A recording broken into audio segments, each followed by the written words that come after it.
as usual, we're your hosts, Cody and Jason. Say hi, What's Jason. up? I and we're really excited to be back. It's the first one of the new year after a couple weeks off for holidays and finals and all the fun stuff that we had. Yep, just getting back from the holidays, and this episode we decided to make it a little bit interesting since start of new year, brand new. Of course, everybody's got their New Year's resolutions. So us being nerds, we have books we want to finish in 2023, Or start. or start, or just get into, or whatever. So again, just we'll go into some of the announcements. Cody, do you have anything for the announcements on a personal level? On a personal level, I am. I can't think of anything funny right now. I'm a lame person. Nope, I'm good. Okay. Actually, I do. I do. I have a few things actually. The first is I'm Okay. actually taking Arabic this semester, and Ooh. it's been intense and a lot of fun. I've only had 2 classes of it, but already like the first assignment was listen to these people and tell us where they're from and what their name is. Just like, excuse me? No. Oof. So Luckily, they're it's throwing you in the deep end. oh yeah, 100%. I I can pick up words really well even in this language, because between German and Russian and all that, I've been able to learn languages pretty well, Mhm. and so I can understand what's being said. But the alphabet is horrendous. Oh, dude, I bet. I bet. Look at it. I'm like, this looks like a child just scribbled on the script. W- Yeah, and then they have long vowels and short vowels, and so a long vowel is just a normal letter added into the cursive, which is fine. But the short vowel is a little apostrophe above, or basically an apostrophe underneath, or it's this little e, which is it's actually a oo or a wa, Mhm. but that's another thing that can be up where the apostrophe is, and that's all short vowels that they add in between, and so it goes from it looks like this, and sounds out to, or you can do it this way, and it looks way different, and just Oh, every dude. oh man, it is killing me. I'm only 2 days in, and I love it, but it's killing me. Okay, I so I got a question in that regards. Okay, so you yes. got Russian, you got German under your belt. How the heck do you differentiate the two between in your head? I Because I struggle just alone with it. Sometimes I will slip into Japanese and I will say a random word in Spanish. Because how do you stop that drift from occurring? Because I've heard a couple of different methods. So I'm just curious what yours is. I'm So for the most part, I don't need to. Hmm. I'm They're sectioned off. So in my brain, they're all sectioned off into different categories. And so Okay. when I'm speaking one, then I'm speaking that one. And when I transition, it just transitions. However, when I'm learning a new language, that's where I have to work on it. I am Okay. He asked me what my name was, and I had answered in Arabic. And so then he confirmed it. He was like, "Okay, so your name is Cody." I don't know how to say yes in In Arabic, Arabic. so instantly I went, "Duh." He's like, "That's Russian." I'm like, "Dang it!" Yeah, no, cause that would be my thing. Cause again, in the NTC, you're told to SYL, so speak your language. So Yeah. every words you don't know, you substitute with English. So that I was curious. That's why I was curious about it. I was just like, okay, you got multiple languages in that noggin of yours. How the heck do you stop yourself from accidentally saying one word in another language? I mean, sometimes I will, and then people just laugh and we go with it, and I transition back. It just But most of the time, they're categorized. Each one is in its own block. You got your boxes Yes, I in have the my line. boxes. But half the time, I'm in my nothing box, and they ask me a question, and like, what was that?" Nihongo! That is the phrase I have learned in more languages than anything else. Dude, it's a useful one. It's probably one of the most useful ones. Just It straight saying, "I really don't know." is. It really is. Oh, I still have to memorize it in Arabic. Hold on. I'm pulling this out real quick because I do have to get my Arabic a day, and I figure Okay. this would be a great time to do it just for fun. Mhm. Um, Suka. Ah, so desu ne. What does that mean in Japanese? So it's very much like, "Oh, is that so?" That's basically what I said. Oh, oh no, I didn't know if what I said was actually a word in Japanese because I said suka. It It's oh, yeah, Russian swear word. okay, it sounded like "so desu ka?" So, that's Uh, why I was just like, "Oh," you're saying, "Is that so?" I was like, "Oh, is that so?" no, no, I said son of a bitch. Ah, okay. Oh, so you cursed, okay. Yes, I apologize. But it's kind of my go-to right now whenever I can't find something, and my teachers don't know what I'm saying, so it works. Well, one of them does. One was Russian like, lit. "Hey." My Russian. Well well, of Yeah, course, a Russian's gonna know Russian curses here. yeah. I can't find my paper. I'll have to find it another time. Oh well. Uh, but anyways, back to the topic on hand. One of the other things in my speaking of my Russian class, I'm taking Russian literature translation this semester. We're not doing the actual translations. We're reading the translations because we can get through more books that way. Mhm, But we're reading 10 of these different books, and I am really excited. The first one that we're reading right now is Eugene Onegin, and it's by Pushkin. He's kind of the father of Russian literature. He mhm, started all of the Russian literature movement and all that. okay. Entire book is written as a poem, and it's created its own unique theme, the Onegin stanza. Um, and it's just the way he writes is really cool, and I actually really enjoy it. Most people in the class are just like, I don't understand what's happening.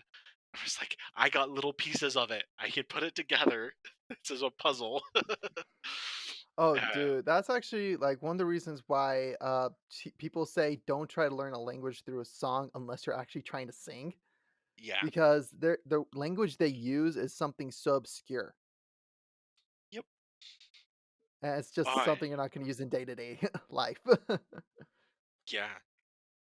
So here, let me read a section, just one of the stanzas, if that's okay, Okay. from Onegin. Oh, go for I it. Okay, I'm gonna read the one they had us read in class today.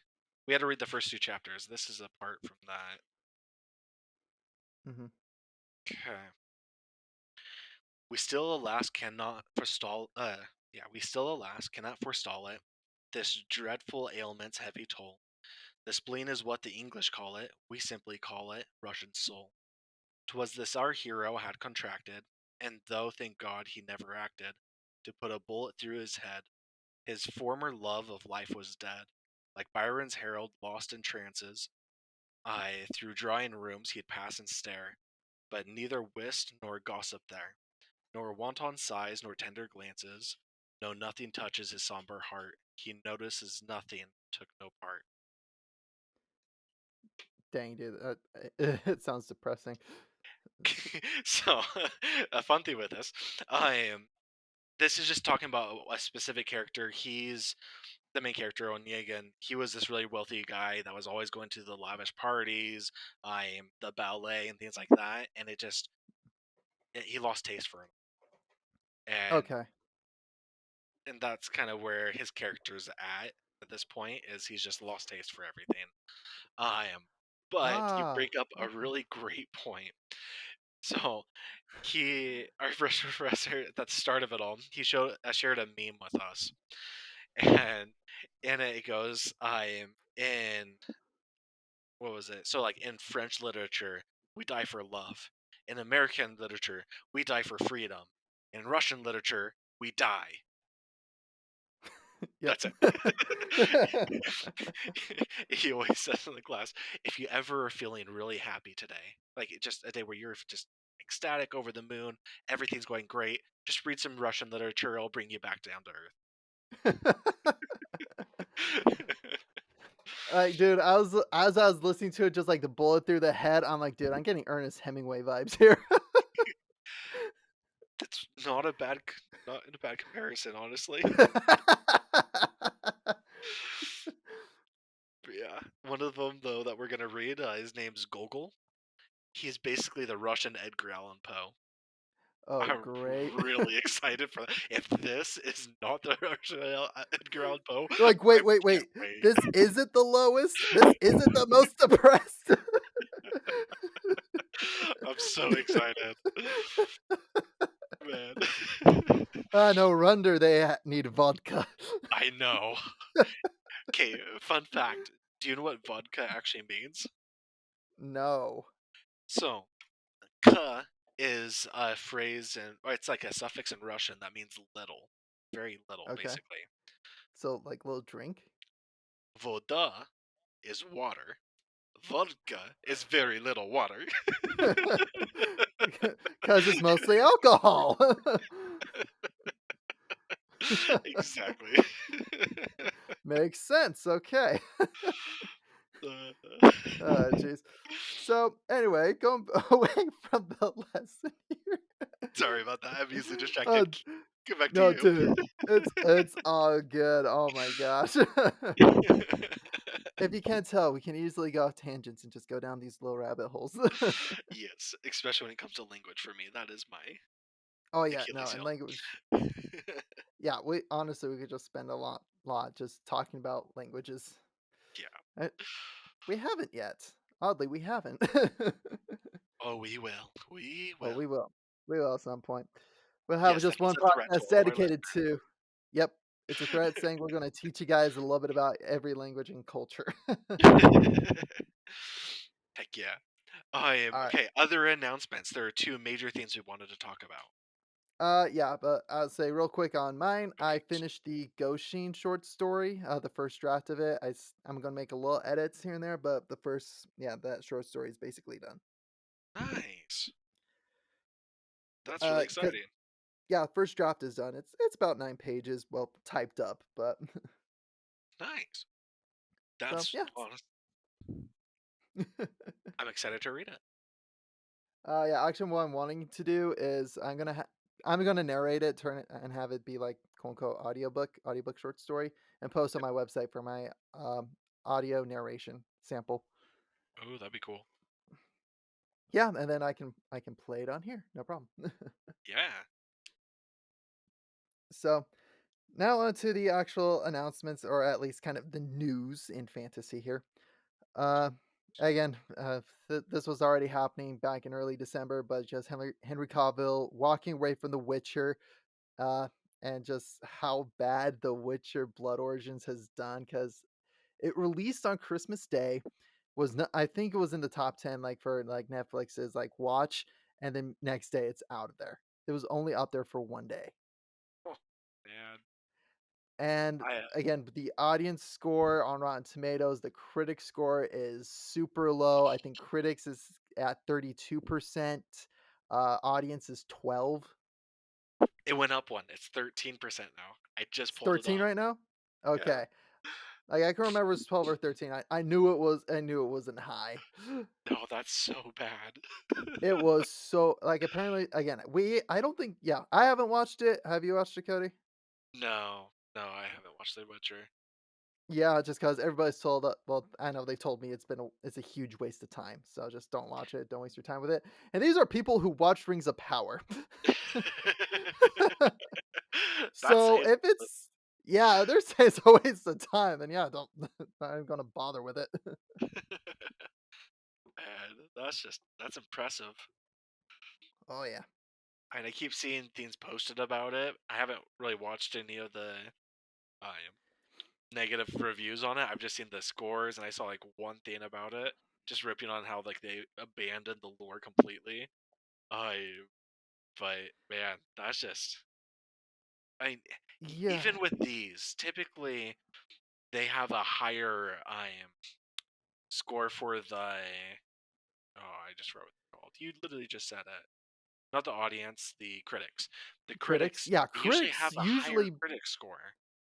yeah, like usually I don't see it drop below a 60 if it's something big.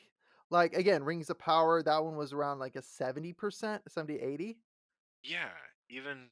now, so I just pulled it up. It's at 85% for the critics. Rings a yeah. So it and usually like because generally what it is like the critics I want to say are like in the pockets of like big Hollywood.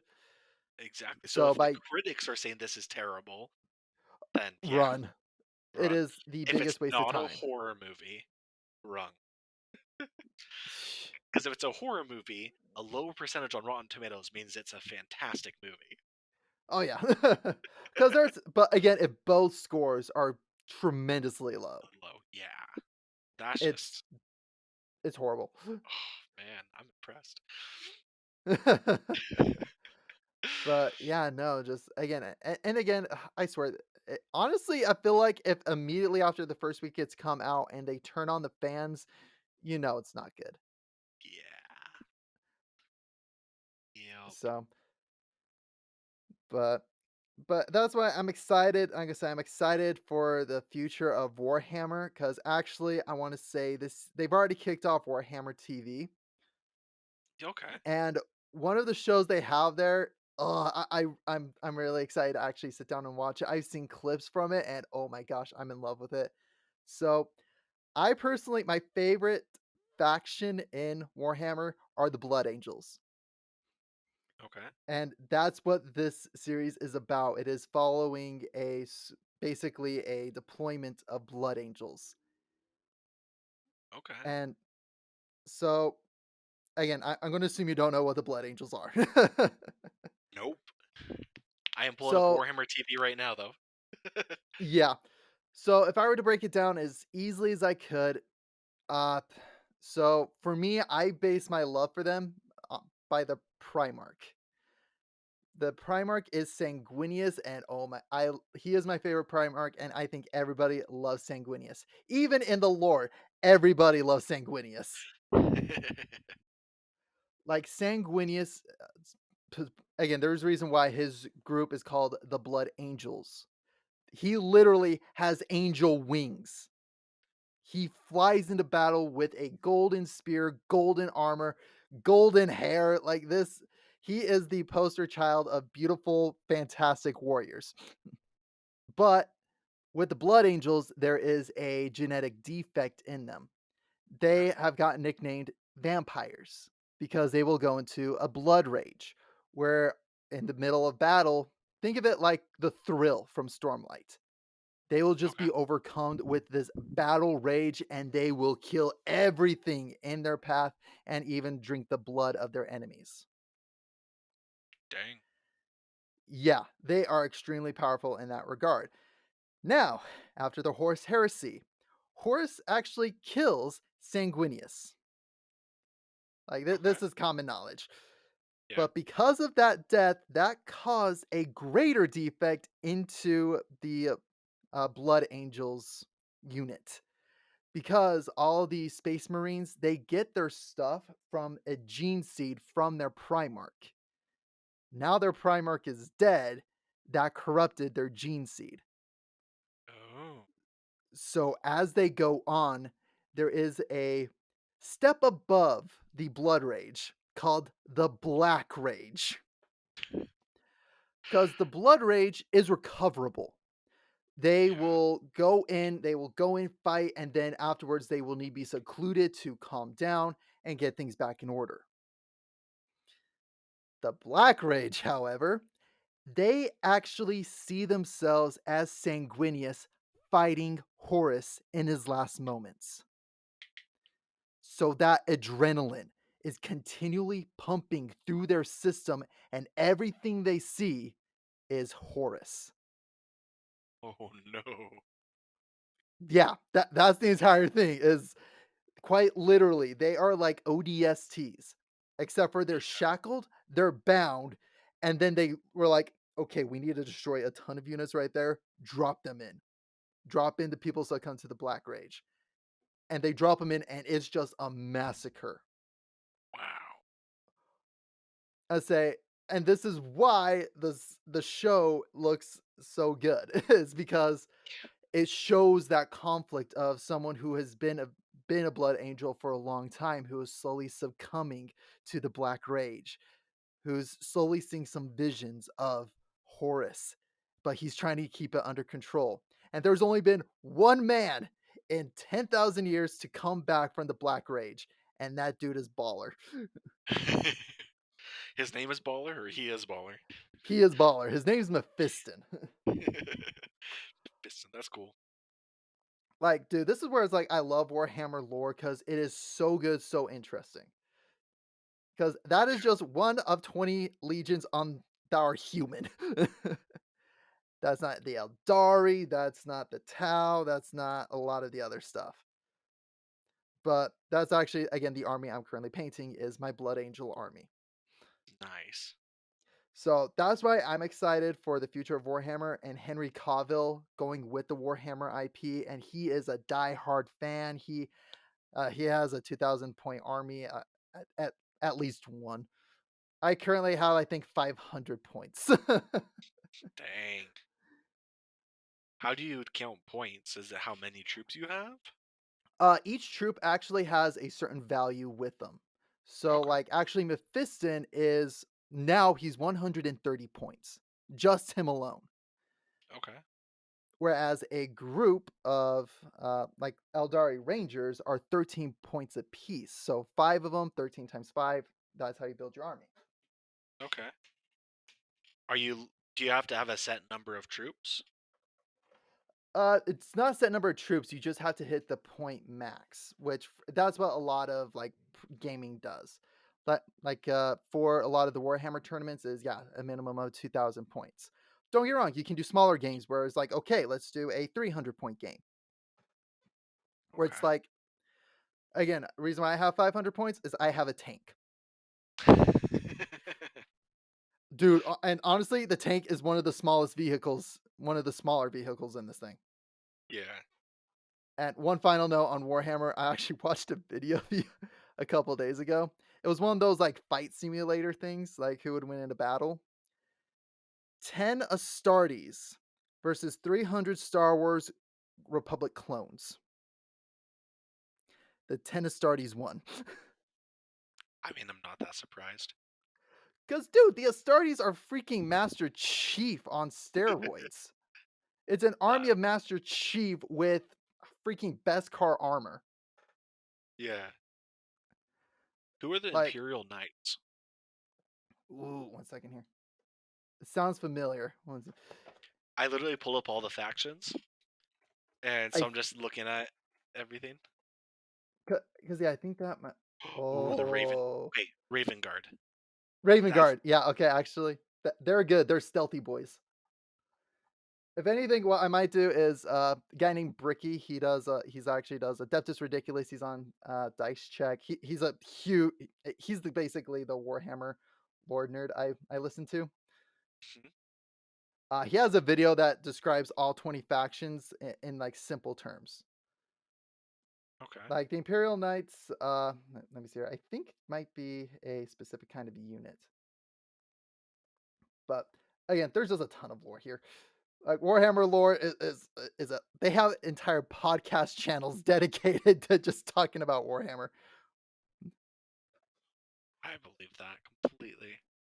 Because I'm just dude, there's looking. so If many I'm things. gonna get, I figured it'd be The fun first, to try and do this with you. And so if I'm gonna get into it, I'm gonna find something I want to do. And right now, it looks like it's gonna be the Raven Guard because oh Jade Raven. oh yeah, no, Raven Guards are dope.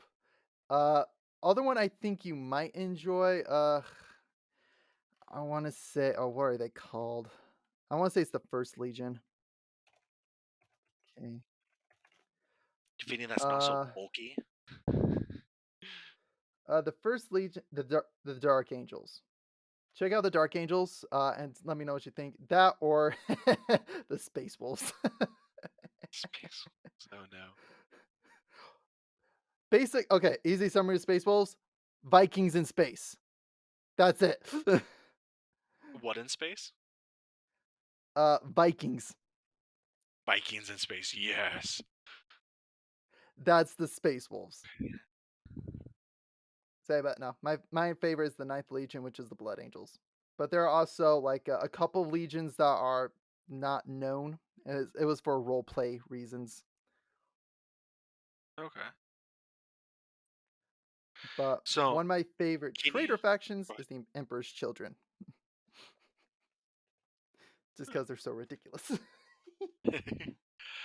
I'm so all these look like they're part of the same army. Are they just different groups inside of the same army? It's like the Basically, Dark yes. Angels. Okay, so can I combine them? Have like Dark Angels and Ravens Guard together, or no? Yes, you can. You could. Okay, You could have, because again, basically the way I would explain it is there's the Imperium of Man. They're all Ultramarines. But okay, with it, each one of them have their own little section. It's basically like, okay, United States Army. How many branches of military are there? You have your Navy, you have the National Guard, you have your Marines, you have your General U.S. Army Rangers. It's Air basically Force. like that. It's the different factions that specialize in different things. Okay, Like, I want to say the Iron Warriors. They are known for sieges, like laying siege to cities. The Imperial Fists, known for fortifying cities. okay, So it's just like again, they all have kind of the same thing. It's just main thing you gotta look at is different colors. yeah. And there are some that are loyalists, some that are traitor, and some that again, if they're traitor, they're basically chaos. Okay, so that's what chaos means. Yep. Chaos means they work for the chaos gods. And oh my gosh, we got so off topic with Warhammer. I am so sorry. It's okay. As I, I again, was asking. there's a lot to unpack. Like, holy cow, I don't even know where to begin with lore for Warhammer 40K. I just got in and I feel like I jumped into deep end. Yeah, for me, it was more if I was gonna start building an army, what pieces can I put together? Okay, yeah. Honestly, if you really want to go nuts, let's do go ahead and do orcs. No. You're not They're gonna go awesome and see they're us? hilarious, but no. It's okay. I'm basically I want to do a Blood Angel army, and then I've already started. Well, Megan got me gave me a troop of Eldari for Christmas, Okay. and Adari. Eldari space elves. Gotcha. And honestly, again, every this is the thing you will learn with Warhammer real quick. Every single one of them is basically a bad guy. It's just different degrees of bad. Yeah. Like there are some that are just the absolute worst, the creme, the scum of the earth, known as the Jukari, aka Dark Elves. Okay.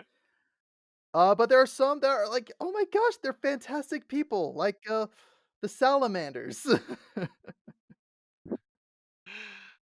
Salamanders. Checking them out. uh, they are the 18th Legion. Okay. Basically, because again, every legion has one of the things they focus on. Yeah. The Salamanders, one of their main priorities is humanity. Okay. Is because they believe very much like the Imperium does not function without its populace.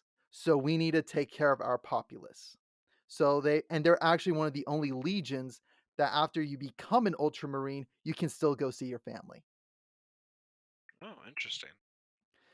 They're one of the actually few good beautiful gems in Warhammer. The Yeah. rest there is plenty of reasons to either hate or be sad for. And that's for me, Blood Angels is just it's very much a story of tragedy. Gotcha. So, So you anyway, mentioned. Sorry, one more. You mentioned the okay. Skitari Rangers, right? Skitarii. You said like if you have a Uh, group, like each one's worth 13 points or something. oh, Eldari Rangers, yeah. Eldari Rangers. Okay. So, I'm that's just what I have, looking and at it y so. yeah, no, actually, they just updated the point system, so actually, that could be one final news we have. Besides we get into the other thing. Yes. But yeah, they just updated the Warhammer point system because Mephiston, actually, as I checked Sunday, he was at 100. He was worth 160 points, so they dropped him down to 130 points. Okay. So again, they've done point updates. So now, okay, are we good on Warhammer now? Yes, we're good on Warhammer. Okay, so one of the final things of news is just this one's more kind of a low key discussion. Audible. Anybody Yep. that is a true, or what is it? True male of the Vorn Church and Stormlight who does not read but listens to their books.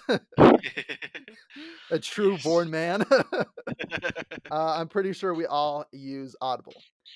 Yeah. But this is where, and again, this is where, for me, my perspective is different. So, Brandon Sanderson came out this week saying that basically his secret projects that he worked on for the Kickstarter, all of it, he's not going to be going through Audible. Instead, he's going through other audio sources such as Spotify Yes. because Audible, being Amazon, has a lot of issues. The And the main one biggest being, I was going to say, do you want to say the biggest one? just them what they pay. They only pay 40% of profits to the um authors if they're Yeah. signed on with for exclusive rates. Otherwise it's 25%. And Yeah. that's Which abysmal. is That is ridiculous because even some place like Steam, where again you still got to play you got to pay the platform that you're going to be on, but at least the industry standard, I believe, is 70/30. The Yeah. creator gets 70, the platform gets 30. Yep. It's either that or it's like 60/40. I It's one of think those two it's ranges. 70. I'm pretty sure Yeah, I it's think it's 70. 70/30, Um which is what yeah. Spotify is doing. Spotify does honor the industry standard of 70/30. And Sanderson went to a lot of people to find someone who would actually go through and wouldn't Mhm. put it on Audible. Because most places, even though they listen, like they have their own group, they put it up on Audible anyways. I Yeah, and that was a big thing. because Audible's the main platform. It's really, again, it's like how what would be a good way to It's a describe it? It'd be monopoly. like the world without Target. Walmart would dominate. Yeah. Yep. And that's what Spotify for a while now has been trying to expand their capabilities to both Mhm. audio and video streaming as well. Yeah, actually, our podcast is video. It's video on Yeah. Spotify. Yep. So, yeah, if you're watching this, we're ahead of the curve. But the main reason why we wanna bring this up is because a lot of independent authors, their general what they need generally what they would have to go through is they would have to go through Audible to even get some sales, and even through that, they're getting very little in that regard. So what I'm trying to do is I'm trying to switch over from Audible over to Spotify for audiobooks. Which again, I still will use Audible to listen to my audiobooks because sorry, I have like over 50 titles on my Audible account. You've already invested in it. I'm already invested in it. I started investing in it like back in 2014. And that's the biggest problem that Sanderson's gonna have. I think people are still gonna buy his books because it's him. I Yeah. think what he's doing is great because basically it's the thing of the head of the industry. I mean, at least one of them who's taking the stand and he's Mhm. saying, "No, this might hurt my business, but that's okay. The small groups can't do this. I can. I'm going to do it." And that is huge. I'm so impressed with him with that. But the Mhm. hardest thing is that I me as well, I have a lot invested. I don't have my own account, but I have a lot of audio titles through Audible Yeah. and things that I've gone in with my dad to get on the Audible account that we share. Yeah. And it's hard to switch from that to somewhere else, especially if none of the other authors are switching over. Correct. You gotta go where the title is, and honestly, this is where I hope more authors start switching over to Spotify, or at least not being, Audible exclusive, so that way it could go over to Spotify, and then that way, in one respect, then it will give Audible incentive to change their rules to maybe make it the industry standard instead. exactly. I really hope they do. So this is where, for much in every regard, this is where Sanderson. I'm so happy he's taking a stand on this because now it's giving a lot of independent authors a platform to go and actually make some money from their audiobooks. And coming from a guy who, again, I'm on ACX, which guess what? That's sponsored by Amazon, Yeah. and they have a tie directly to Audible. This is where we do need a more. They do need a more competitive market, and if Spotify can offer that, that is going to be absolutely amazing. Yeah. I really hope that they do. I really hope that this works. Honestly, I am. Me too. He's able to get those authors over. I mean, they're going to pay a lot more, so hopefully a lot of people will go over there, and then we can use Audible, or not Audible, but use Spotify instead of Mhm. Audible, and I think that'd be a great thing. I think so too. And actually in the end, I could see more authors currently switching over to Spotify because honestly, authors want to make money. Only reason why they're doing Audible is because sorry, that's the only way they that everybody knows how to buy audiobooks. I didn't even know Spotify did audiobooks until this announcement. And I now that I didn't. know, I'm just like, shoot, I might switch over to Spotify instead. Well, I'm trying to get in that process of doing it. So, but Yeah. now with So all our news out of the way, on to the next portion uh, of news, which is things coming out this year. yes. So since New Year, a lot of new stuff coming out, and again, this is gonna be some of our content we talk about this year. Yes, I am. One thing that's already started coming out is the new season of The Bad Batch. Started Hmm. on January 3rd. I saw half of the first episode, and then I wasn't able to finish the rest of it because I have a family and things happen. Hmm. Life happens. Life happens. Switching through, and my son starts yelling that he wants to watch Cocomelon, or actually, no, it's been PJ Masks. He's a little old for Cocomelon, Hmm. in his words. uh, but yeah, so there's that. Also in January is Vox Machina season 2. Yeah, we're finally getting to the Chroma Conclave. Oh, I'm so excited. That's gonna be a lot of fun. I'm really excited to see this. Yeah, it was one of my favorite arcs in Critical Role is the Chroma Conclave. Like it is such it's so good and a lot of stuff happens. And even from the trailer we've seen, I am so happy. Just Grog and the sword. It looks hilarious. I have a confession. I never did listen to season 1 to the first campaign of Vox Hmm. Machina. Hmm. I started to, and then I was recommended to switch to season 2 for the story to build my own DMing, and I Mm. never went back. Yeah, I understand. I but also this year, so in March is speaking of Dungeons and Dragons. It's the movie. The movie comes out March 3rd, last I saw, and Hmm. I am so excited for it. I think it's going to be fantastic.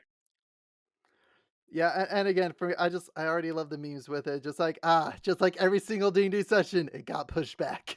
It got delayed. So true. Now we just need Chris Pine's character to die and come back as somebody completely different. I know, and nobody says a thing.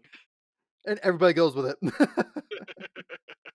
I really hope they do that.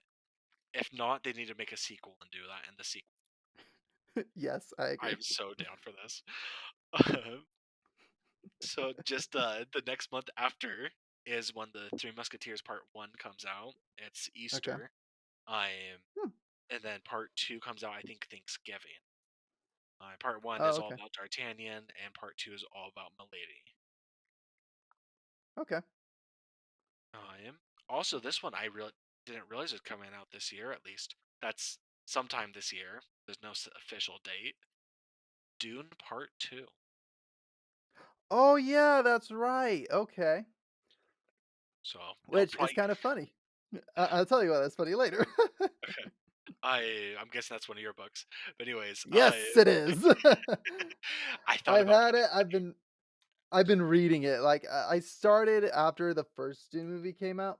Well, Yeah. the new ones. Yes. And I was like, you know what? I actually want to know the story. I want to know the actual story of Paul. And okay, Nice. That I'm like, I almost put that on my list, so I'm glad I didn't. I but yeah, I think that's all of the movies I have. okay. Then we go over to video games, which I have Legend of Zelda: Tears of the Kingdom, or Comes out Breath of the 4 days Wilds before 2. my birthday. Woohoo! I'm so excited for that. Then we have Star Wars Jedi Survivor, the Yes. yeah, Star Wars Jedi Knights of the Fallen Order, which I really do. I love the game. It was so much fun. Like it's think of like Dark Souls, but doable with Star Wars. I saw that. I played a little bit of it, and it was so much fun. Like it's I so much really wanna fun. play it. It's very much like you still get like because again, think of the battle mechanics like you use in Dark Souls, Elden Ring, that kind of stuff with a lightsaber, and you Legend actually of feel like, Arceus. yeah, you just feel like you can do this. Not Legends of Arceus, but yeah, boo. I had to throw it in there, I'm sorry. I know, I know. I was like, yeah, no, that's not it. Come on, it's the Dark Souls version of Pokemon. Somewhat yes, because Pokemon are actually trying to kill you. Sorry, back on topic. Okay, then we have Starfield, Yeah. which is Bethesda's new sci-fi game. So They're instead of trying to Fallout, encroach in Star Citizen, and Star Citizen's gonna be so much better. I know, I know. Then we Sorry. have Hogwarts Legacy. I'm very excited for that. Really bummed that it comes out for the Switch until July, I think it was, or fall of next year. Okay, It comes out and for then it comes I out say, for yeah, it Xbox and comes out for PlayStation. I'm in NPC. PC for in April, sometime in the Hmm. spring, and then it goes to a couple more platform. Oh, no, it goes to PlayStation or Xbox. It Hmm. goes to one of them in the summertime, and then it goes to Switch last in the fall. Yeah, Switch is always kind of behind on it because Nintendo has a lot stricter rules for releasing games, Yeah, which is good in one regards and also bad in others. yeah. It just bums me out because my wife and I are gonna get it on the Switch so we can play Hmm. it. We decided Switch would be the best, and then I found out that it doesn't come out till fall. But that's okay. Yeah, it's all good. And then finally on my gaming list is Into Moria, Yes, which I think that one comes out in a couple months now. So I think so. woohoo! And I already have a few people who want to play it with us. Dope. All right, we're good. We Number one got is some good. Chase. We have actual content. Yep. Chase. Okay. Oh yeah, he's gonna be so much fun with us. Dope. Yes. All right, so I think that's it for the list coming out for stuff coming out in 2023. At least all that I got. That's all that I have. Okay.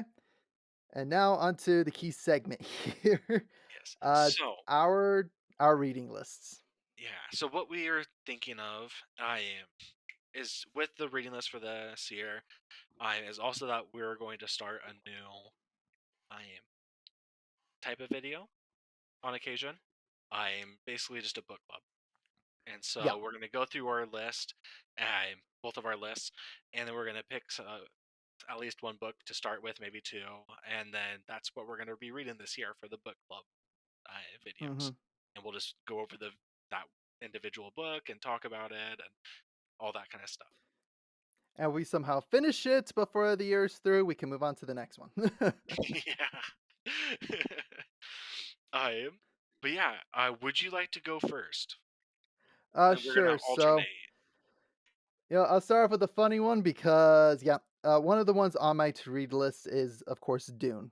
Just Yes. because a lot, a lot of authors, especially in the sci-fi genre, looked to Dune first. Like that was their inspiration, was Dune.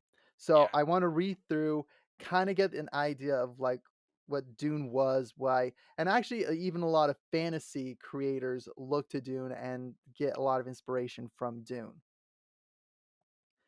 So I've been wanting to go through, I've been wanting to read it, and especially after the movie. Again, I've heard at least mixed reviews, just like people who didn't read the books definitely enjoyed it. Those that read the books appreciated it. Wasn't the biggest fan, but they still appreciated it. You saw the movie, So, right? yes, I saw the movie. What It did you think? was I really liked the movie. I liked how they actually took a slower approach. I know that was like one of the main problems people had, but again, we read Stormlight Archives. It's Way of Kings super slow in the beginning. Yeah, I love the slow burns. I thought it did a really great building the world. My Mhm. biggest thing though is those the dragonfly helicopter planes, whatever those are called. The Yeah, Thropters. That's all the Thropters. Loved those.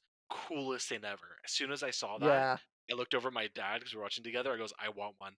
And he had just said that too. It's like we were both like, we want one. We need it. It's not want, it's a need. It's a need.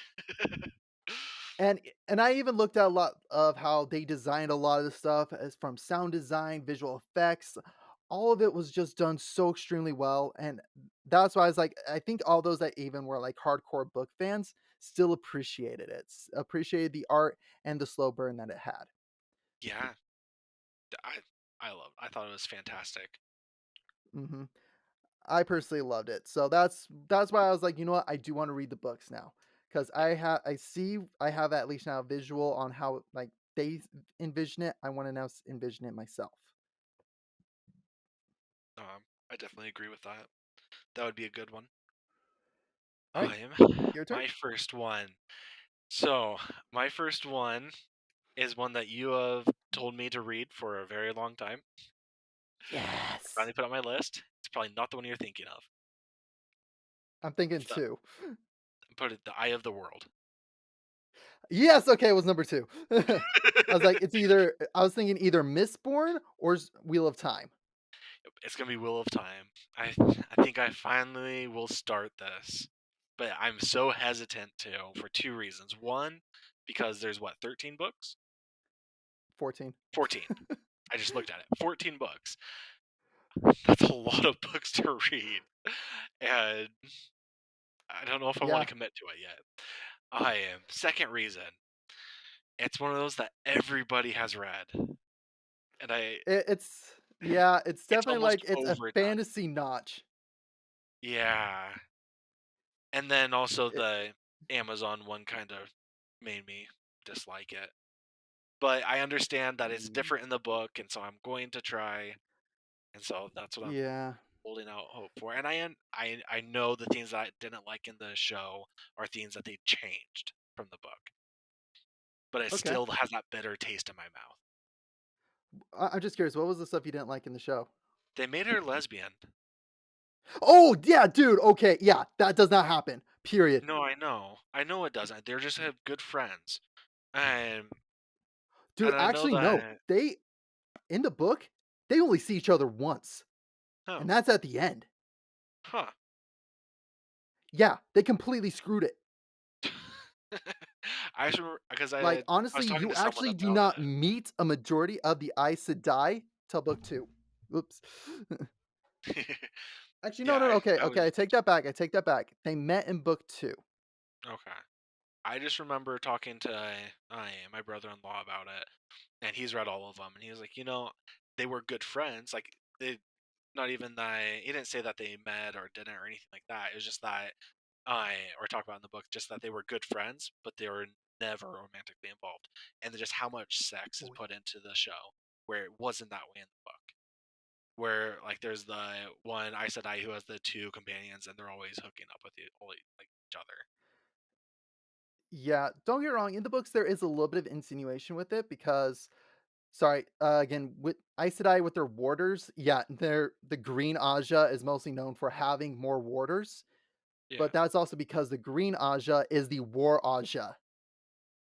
They're basically trying to build their own command troops, Yeah, and with the Aes Sedai being captain.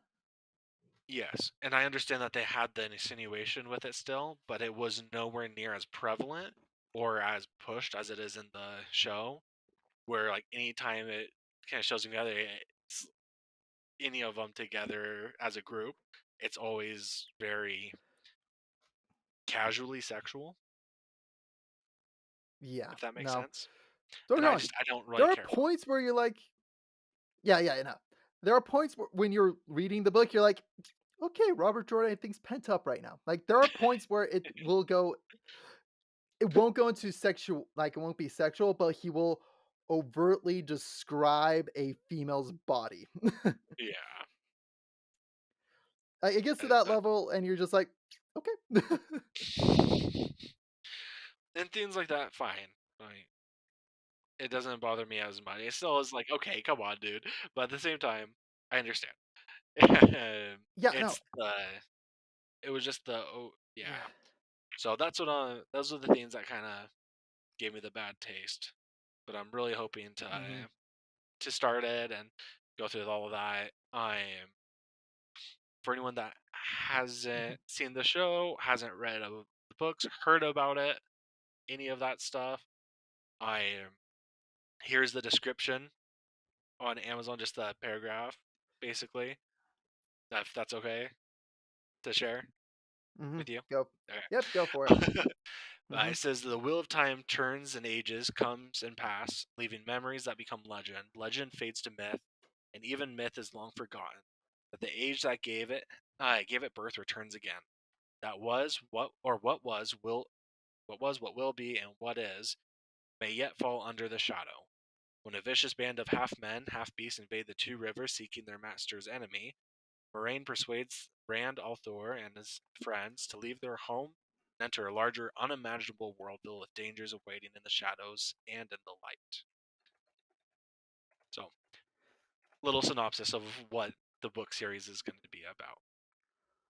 Okay, and this is where I will give a little credit to what they did in that summary, is they did something that is done in every single one of the books.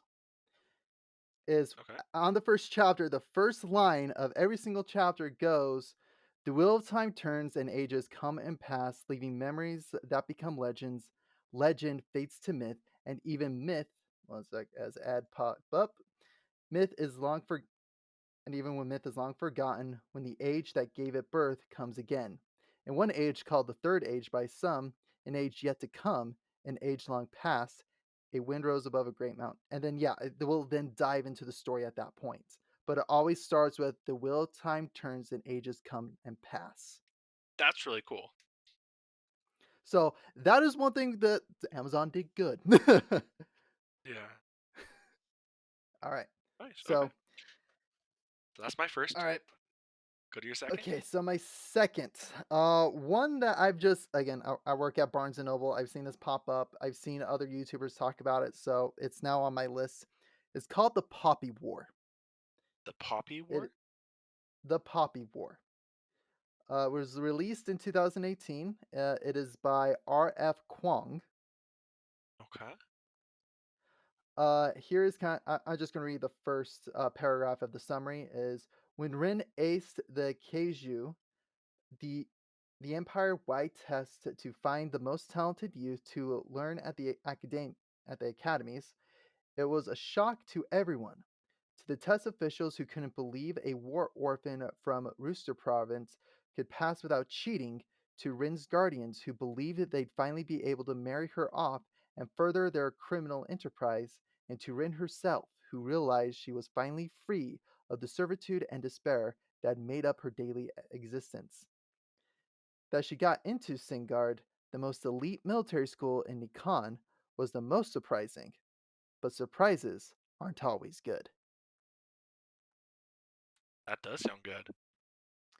Yeah, it's a trilogy, I believe. So, Yeah, I pulled it up on Goodreads. So she said it's a trilogy. Nice. so again, I'm very curious, and again, this is where I don't have anything against female protagonists, like strong female leads. Yeah, It's just even within that description, she has to overcome stuff. Again, trials make characters. exactly. And from this, again, she has to they're already in that summary, we're already seeing conflict, which makes me interested, which is what I'm excited for. So I want to actually see a good female lead done right. And that's why I've heard that's why people have recommended the Poppy Wars. Oh, that sounds good. I'm definitely interested in that one. All right. What's your number two? Okay, so my number two is almost a joke one. I am sincerely interested in it, but I don't know how good it's going to be. It's from Okay. TikTok. All right. Okay. So Is it the by Sarah Moss? author, no, Okay. Sarah Moss. She do the assassin one? No. I believe the one that I know is the Court of Thorns. Oh no! I am avoiding that one. That one got talked about way too much. No, this one, his name is A.P. Beswick. It's a Forest of Vanity and Valor. It's a Hmm. modern. It's a retelling of I am Robin Hood, but it's a series. Oh, okay. I think There's I've seen it on TikTok. Yeah. Yes. He also the second one is a Sea of Sorrow and Scorn, which is a pirate one. I don't remember who it's about. But then there's like the newest one is Frost of Fear and Fortitude, which is Santa Claus. Um, he has 5 books he's written so far. They're all on Audible, and they look like they're free. Ooh, I don't know if they are free or if it's just with the Audible trial. like If it's unlimited. Yeah, it might be $20 normally though. I'm not sure. Okay. But that's one of them on my list. I actually think I want to give it a shot because I'm really intrigued by it, but I just Mm-hmm. don't know how great it's gonna be because I got a different book from Book Talk. It was the I don't remember what it's called, but I am it's like Among Assassins or something like that. I and it's subpar quality. I Okay. just I The story itself was really intriguing, and I was really excited to read it. But her writing style and the characters are just really off-putting, and I just didn't enjoy it at all. I didn't even finish it. It's only like 300 pages, and I got through maybe 100 of it, and I couldn't pick it back up. Oof. Okay. So that's why it's because it's from TikTok. I'm so hesitant, but it is on my list. Okay. All right. So my third one is called The Priory of the Orange Tree. Okay. This came actually from a recommendation from a Barnes and Noble employee from like a year ago. Yeah. So the summary is a world divided, a queendom without an heir, an ancient enemy awakens. The house of Birth I cannot pronounce that. Birthnet has ruled Inils for 1,000 years. Still unwed, Queen Sabran the Ninth must conceive a daughter to protect her realm from destruction, but assassins are getting close to her door. Eduriane is an outsider at court, though she has risen in the position of lady in waiting. She is loyal to a hidden society of mages. Eid keeps a watchful eye on Sabran, secretly protecting her with forbidden magic. Across the Dark Sea, Tane has trained to be a dragon rider since she was a child, but is forced to make a choice that could see her life unravel. Meanwhile, the divided East and West refuse to parley, and forces of chaos rising from their sleep. Okay. So it's just, I think I got recommended it because that's one of the other books on my that's been sitting on my bookshelf that I do need to read. When I was Yeah. buying that, somebody recommended this one for it. So, Definitely makes sense. That sounds cool. hmm, It kind of reminds me of your campaign. a little bit. My campaign, or even my little short, not my short story, my novel I'm actually trying to write. Yeah. Yeah. All right, you're number three. Okay. I'm debating between the four here. All right, I'm gonna go with this one. This is the one that I think it's the most out there for me as far as novels. I am. It's called The Red Rising. Have you heard Okay, of it? I don't think I have. Okay, so I'm gonna read the full description because that's Hmm. kind of the best way to share it. So Darrow is a red, a member of the lowest caste in the color-coded society of the future. Like his fellow Reds, he works all day, believing that he and his people are making the surface of Mars livable for future generations. Yet he toils willingly, trusting that his blood and sweat will one day result in a better world for his children. Darrow and his kind have been betrayed. Soon he discovers humanity reached the surface generations ago. Vast cities and lush wilds spread across the planet. Darrow and Reds like him are nothing more than slaves to a decadent ruling class. Inspired by a longing for justice and driven by the memory of lost love, Darrow sacrifices everything to infiltrate the legendary Institute, a proving ground for the dominant Gold Caste, where the next generation of humanity overlords struggle for power. He'll be forced to compete for his life in the very future civilization against the best and most brutal of society's ruling class. There, he will stop Huh. at nothing to bring down his enemies, even if it means he has to become one of them to do so. Huh. Sounds almost a little bit like Riddick. It does. I, I that'd be cool. But no, so it's people compare it to a combination of like Hunger Games, Lord of the Flies, and Ender's Game are the three that are Okay. brought up with it. Um, and so I think it falls into the dystopian or like the Mhm. post-apocalyptic type ones, when the dystopian future type one, that when those were Gotcha. huge. Um, Mhm. but I've heard some really good things about this, and I think it would be a really fun one to read.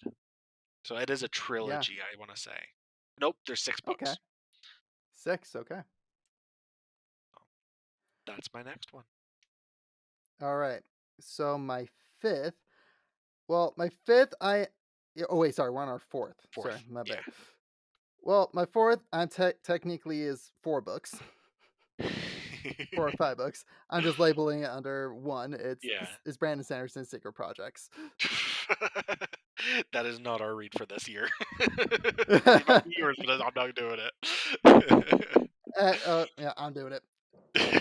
Cause I'm doing it just because I love it. Do it. The first one of the Secret Project. It comes out in 4 days. It's called Tests of the Emerald Sea, and this one is a Cosmere book. The reason why I have 4 out of the 5 is one of them is not a Cosmere related book. Okay. One of them, it's his own like little story he wrote about being a mage in medieval times, like in England, like Oh, our cool. actual England. So Nice. So that's why right now I've labeled it under like it's technically again 4 books, but I'm Okay. still counting it as number 4. Yeah. So, like you went with I am Sanderson. I went with Rothfuss for my number 4. The Slow Regard of Silent Things. Okay. I really want to read this. I know it's a shorter one. Mhm. But I've heard that it delves more into some of the lore and adds a lot to the other 2 books. Just this little part of it. Okay. I can And see that. so yeah, it has a 4.3 out of 5 rating. Oh It's dang. actually really Okay. good. That's good. Do you know what Slow Regard is about? Oh, what was her name? Ari? It's Ari, about yeah, Ari, right? all about Yeah. Ari and her doing some things to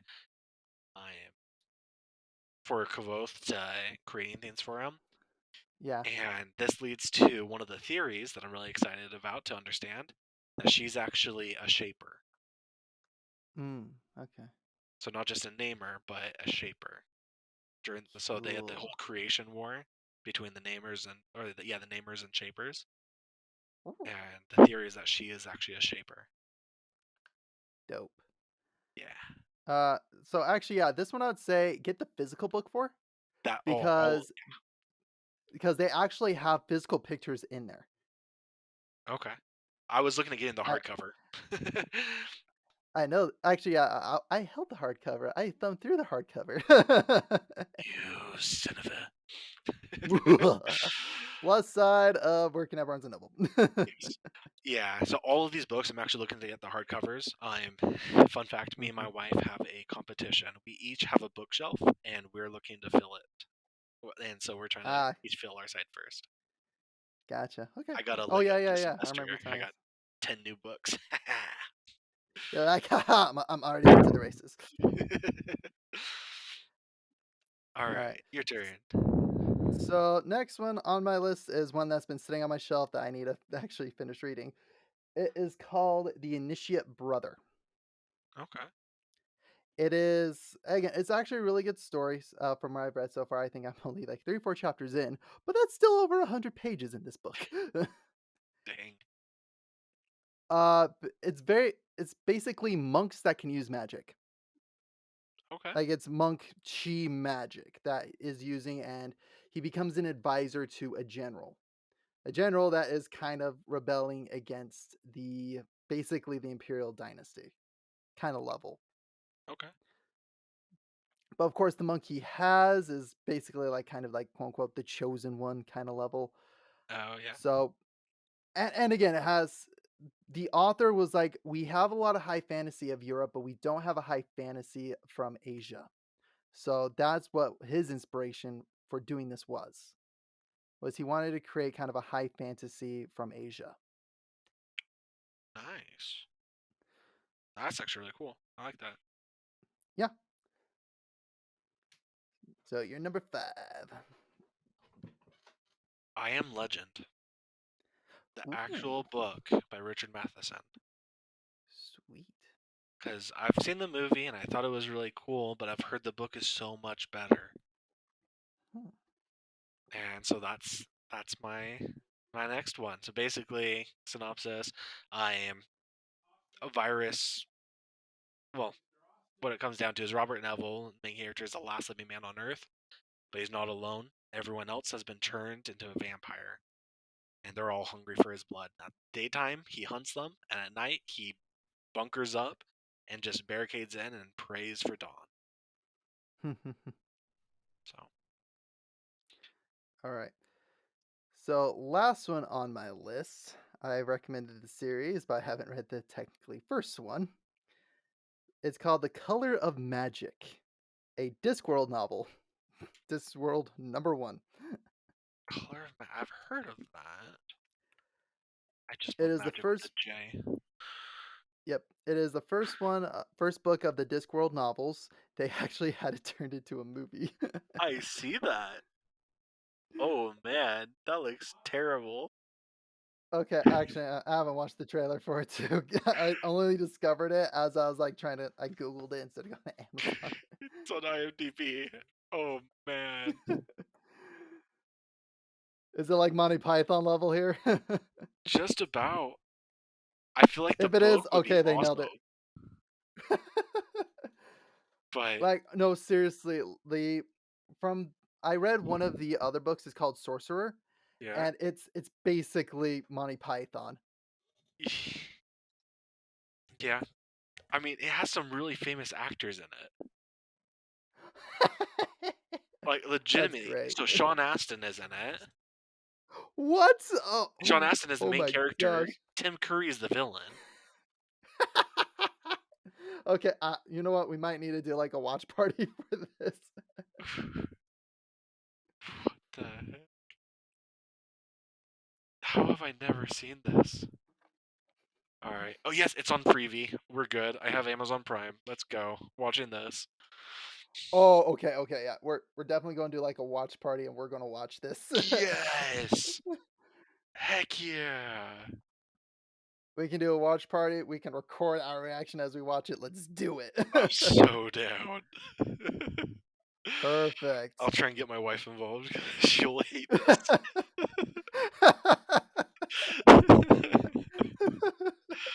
My gosh. It's not You even know, rated. Oh. yeah, I'll put this one on my finished reading first, so that way we can watch it sooner. Okay. So, what is your sixth book and last one in this individual ones? So this is another movie that came out more recently that is based on a book where the book was far better, and I want to read Mhm. it. World War Z. Okay. I think that I love the concept of it, and I've been really intrigued lately by things like this, the different pathogens and how it like people trying to fight against it. And it falls into the sci-fi category. I turns them all into zombies. And I just think that'd be a really fun one to read. And I heard that the book was phenomenal. And Yeah, I've heard the same thing. so that's why that's honestly World War Z is probably my number one book right now on my list. Okay. All right. So now book club recommendations. The debate. So one that I have on here, I read through the summary of it. I thought this would be like a good book for us to read. The first one of the trilogy is called The Shadow of What Was Lost. Okay. It's part of the Lycianus trilogy. The shadow of what was What was lost. lost? I saw this book and I thought about it. It's an Australian high fantasy. Ooh, this will be fun. Mm-hmm. Okay. Because one of the things like one of like the critics said is like, yeah, actually it's even on the cover is Robert Jordan fans should check this out. So fans of the Wheel of Time should check this out. Do you see how much a hardcover costs? Yeah, dude, that it's insane. It's like $300. What the fuck? Why is it $300 Uh, for uh, a hardcover? that thing better be made of like gold.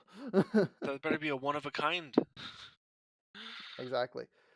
That's ridiculous. I want a Uh, hardcover. I hate paperback. Ah, Honestly, if you go into like Barnes and Noble, I'm pretty sure you can find one for $30. Okay. yeah, I'm gonna take a look at that. Barnes and Noble. But I think it would be I think that one would be a fun one to do as it kind of our for book club. Yeah. So, tell me a little bit about it. Tell the what's kind of the storyline with Tell it. the listeners. So here is the summary of it. It has been 20 years since the end of the war. The dictatorial augurs, once thought of almost as gods, were overthrown and wiped out during the conflict. Their, merry, their much feared powers mysteriously failing them, those who had ruled under them, men and women with a lesser ability known as the gift, avoided the augur's fate only by submitting themselves to the rebellion's for tenets. A representation of these laws is now written into the flesh of any who use the gift, forcing those so marked into absolute obedience. As a student of the gifted, Davian suffers the consequences of a war fought and lost before he was born.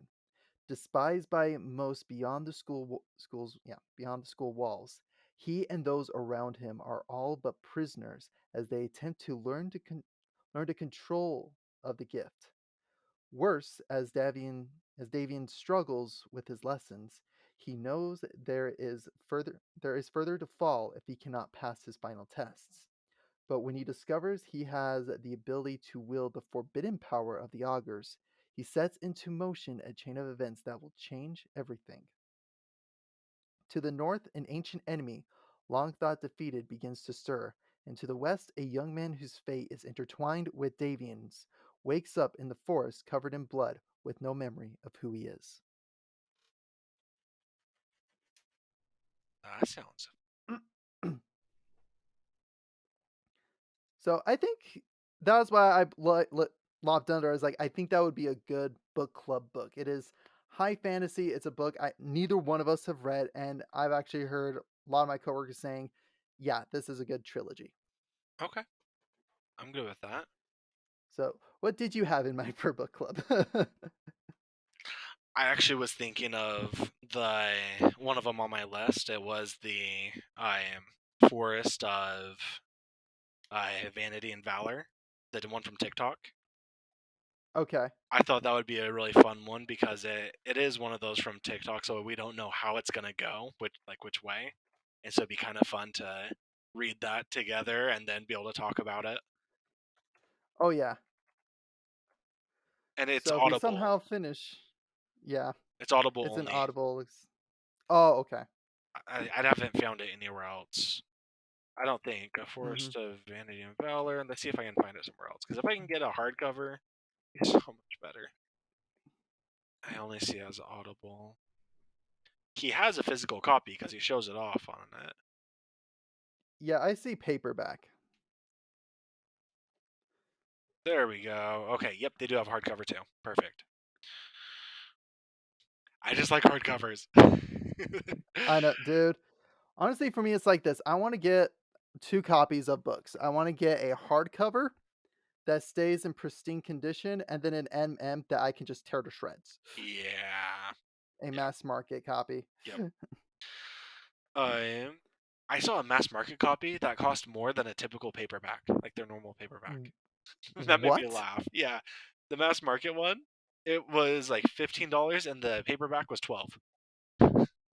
I think they had the prices reversed, but I know. I was laughing so hard. But yeah, so that's my submission. It's the Levanthria series. yep. Okay, I'm writing it down.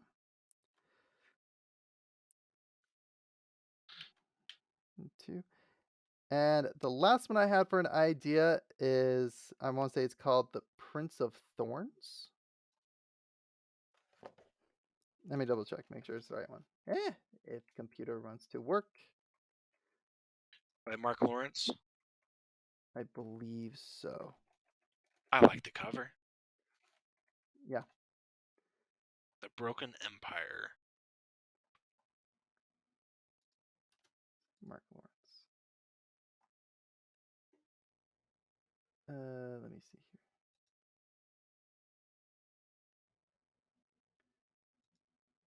Because I think I know the. Yep, yeah, I was looking at the paperback. Yeah, Prince of Thorns by Mark Lawrence. Okay. 9-year-old Prince Jorg is forced to watch as his mother and brother are slaughtered. Fleeing the palace, Jorg joins a bloodthirsty band of thugs, but he's determined to take back what was rightfully his. So he returns to the castle a few years later, unaware of the dark, powerful magic that awaits. Yeah, I was reading It, that for. yeah, it's a shorter book.